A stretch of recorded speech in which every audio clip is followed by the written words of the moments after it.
एक बार गणेश जी ने भगवान शिवजी से कहा कि पिताजी, आप यह चिताभस्म लगाकर मुंडमाला धारण कर अच्छे नहीं लगते। मेरी माता गौरी अपूर्व सुंदरी और आप उनके साथ इस भयंकर रूप में। पिताजी, आप एक बार कृपा करके अपने सुंदर रूप में माता के सम्मुख आएं, जिससे हम आपका असली स्वरूप देख सकें। भगवान शिवजी मुस्कुराए और गणेश जी की बात मान ली। कुछ समय बाद जब शिवजी स्नान करके लौटे तो उनके शरीर पर भस्म नहीं थी, बिखरी जटाएं संवरी हुई, मुंडमाला उतरी हुई थी। सभी देवता, यक्ष, गंधर्व, शिवगण उन्हें अपलक देखते रह गए। वो ऐसा रूप था कि मोहिनी अवतार रूप भी फीका पड़ जाए। भगवान शिव ने अपना यह रूप कभी भी प्रकट नहीं किया था। शिवजी का ऐसा अतुलनीय रूप कि करोड़ों कामदेव को भी मलिन कर रहा था। गणेश जी अपने पिता की इस मनमोहक छवि को देखकर स्तब्ध रह गए और मस्तक झुकाकर बोले, मुझे क्षमा करें पिताजी, परंतु अब आप अपने पूर्व स्वरूप को धारण कर लीजिए।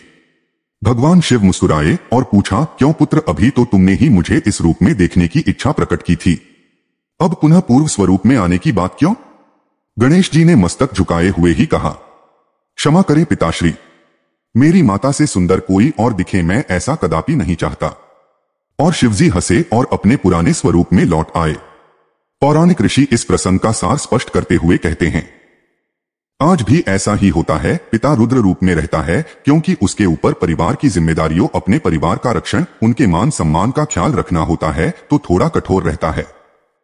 और मां सौम्य, प्यार, लाड़, स्नेह, उनसे बातचीत करके प्यार देकर उस कठोरता का संतुलन बनाती है।